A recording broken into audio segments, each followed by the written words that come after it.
You have been wondering, or someone told you that fiction is a waste of time. Maybe you read too much of it and you want to give business books a shot. Maybe you don't read fiction at all, or you read non-fiction and you want to see if fiction is worth your time. Maybe you don't read at all, like my friend who asked me, why do I even read fiction if I can just watch shows?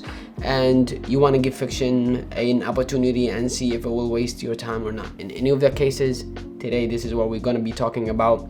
Is fiction a waste of time? Hi friends, my name is Mohamed and I'm a writer, and in this channel I talk about writing, reading, books, and life, productivity, and everything that makes life joyful. And if you're just here for the first 30 seconds and you want the answer and go about your life, then no, fiction is not a waste of time. And here is why. Before I get into it, I want to cover the common misconceptions about fiction, the benefits of reading fiction, the war between fiction and non-fiction, which one is better, and then how to start reading fiction if you don't. First common misconception: fiction is just for entertainment. And yes, but actually no. It is a form of entertainment, but most books are a form of entertainment, or are entertaining to read. If they're not, we would not be reading them. I mean, none of us read the textbooks that we got in middle school or in high school. Those are not entertaining at all, although some of them try to be.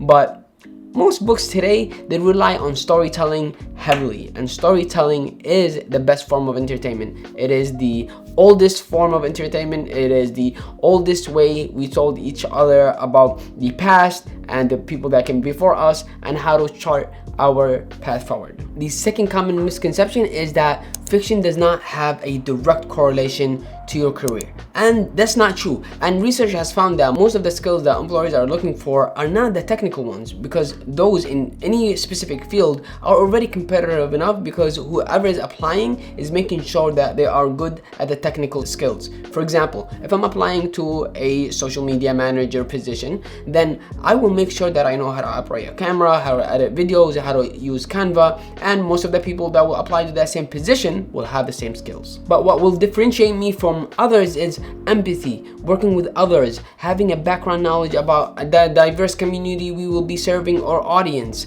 All the soft skills that, believe it or not, come from fiction. So for example, take empathy. No one can teach you empathy. I mean, we can talk about it, we can talk around it, we can talk about other people's cultures, but then when you are reading about a character that comes from a different world than you, or has a very different experience than you, you develop empathy by walking in their own shoes while you are reading. It's not something that someone is teaching you about. You are actually experiencing what they're experiencing while reading, and that's how you develop empathy. Now, on the other side of the coin, fiction has a lot of imagination. It's not as rigid as non-fiction, where everything has to do with reality and everything is hyper-focused on skill and statistics and numbers and all these structural events. Fiction has a wide range of genres or topics that it can tackle that non-fiction does not have the sort of mechanism to do so. And the wide scope of imagination also helps you with expanding your imagination. Then you are not only thinking about inside the box. That's what gives you the skill to think outside the box, is about reading things that you are not familiar with, reading about worlds that you did not experience, about countries or cultures or religions that are not pertaining to you. That also expands your imagination, and that has a direct correlation or a direct influence in how you conduct your work as well. The third misconception is that might as well just watch a movie. Why would you even read fiction? Isn't it easier, better, more entertaining, and you need less focused? And it's true. But notice how your brain behaves while you are in front of a screen versus while you are in front of a book. In the screen, people are showing you, or the director is showing you, what the story is about, what the characters look like, what the background story is about. So there's a lot of influence on how the characters, the story is portrayed. Now for fiction, there is a lot of space of interpretation. There's a lot of mental space for the reader to conceive or to put their biases into the book itself or into the story itself. This is why fiction makes you feel like you are the character on the story, because it gives that space. Every person that reads a novel experiences it differently because they bring their own history, their upbringing, and all their insecurities into the book, and they understand it from that lens. But when it comes to the movie, it's a little bit different because it tells you what the story is about and it tells you this is the character. There's less space. But so let's get into the benefits. What is the benefit out of reading novels? Isn't it just another form of entertainment, and it could be argued just a waste of time? And no. First, fiction reduces stress. Fiction can contribute highly to reducing stress. We live in a very, very high paced environment where we are scrolling, shopping, moving from train to train, going to work, and that fast-paced environment is something that our primitive brain is not used to. I mean, we can adapt to it because our brain is such a complicated and adaptable machine or organism, but then our brains are more calm or more in peace when things are slower. And fiction slows down the world for you. If you sit and read, then you will notice that things slow down inside your brain. The patterns, the thoughts, unlike when you are watching a movie, is based on what the movie is introducing. I'm going back to the movie. I'm really harboring that point.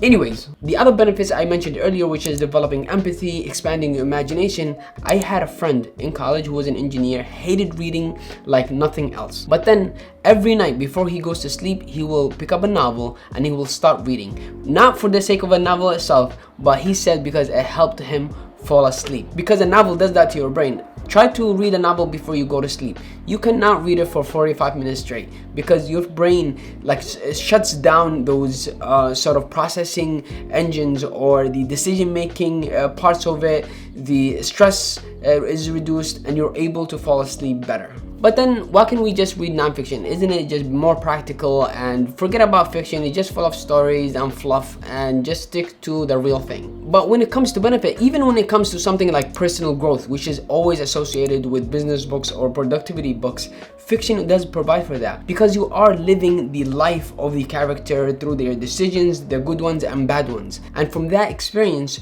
you get to learn the lessons that the character learned himself. I remember when I read The Catcher in the Rye, I told myself that I cannot be a person who calls everything lousy, who just hates everything in life. And I know that sometimes comes from a traumatic event or from like your just upbringing, but at the end of the day, the lesson that I gained was I can't just treat life as a negative person. I have to have a positive attitude toward the world because things will get better. Because if I don't, if I'm just always negative criticizing others, then I will not be able to criticize myself and see myself and my loopholes so that I can get better at. But that's just one example. In reality, it's not fiction versus non-fiction or novels versus business books or productivity books. You just can read everything and anything that you are enjoying. And as long as you are enjoying the book, regardless what it comes from, what genre, what type of book it is, enjoy it. For me, I find it very easy to listen to non-fiction because I feel like it's instructional, it tells me what to do, and when it's the voice, it has the command, the author himself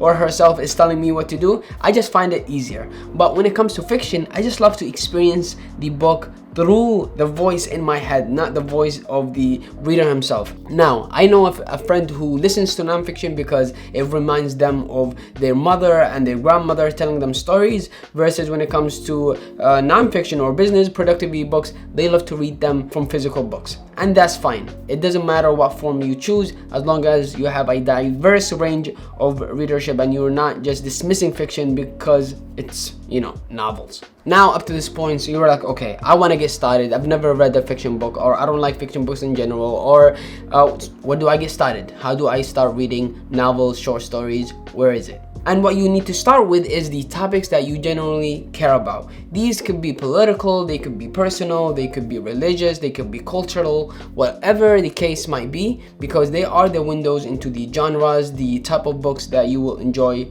reading. For me, I really enjoy books written by Muslim characters because I'm a Muslim. That's my background. That's where I was raised in a Muslim country. It's who I am. But I also enjoy other books. I love E.L. Doctorow. I love Ta-Nehisi Coates. I love Peter Carey, who was my teacher during my creative writing program. I love all those writers, even though they don't write about the Arab world, the Islam or Muslims or anything else that's related to me, but then I can relate to their stories at a human level, and their writing is great. And then you have to think about, are you more into young adult novels? Are you more into adult novels? Is it gothic? Is it Western? Are they more into modern realism?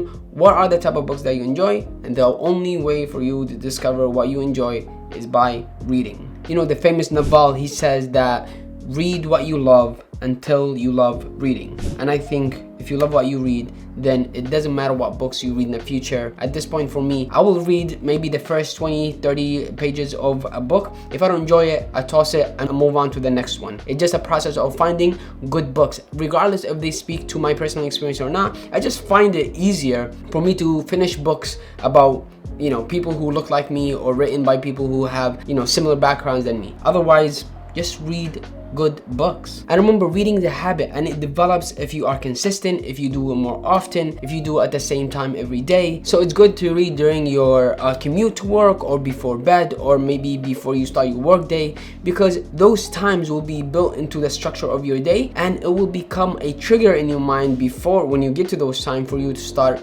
reading. And at the end of it all, it's not a one size fits all. Read whatever you want.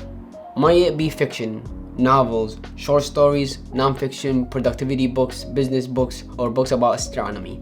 As long as you are reading, you are growing. And I think that is the best skill or the best habit any one of us can stick to, develop, work very, very hard for it to become a lifelong habit. There's nothing better than it, because there are people out there who have dedicated their life and spent 3, 4, sometimes 10 years writing about a topic that they cannot stand not talking about, and presented it to us and sold it for 10 to 20 bucks a piece and told us, this is what my world looked like, this is what I care about. And if we happen to care or love the world that they have lived, then this is the ultimate art transformation. In the meantime, thank you for watching and keep reading.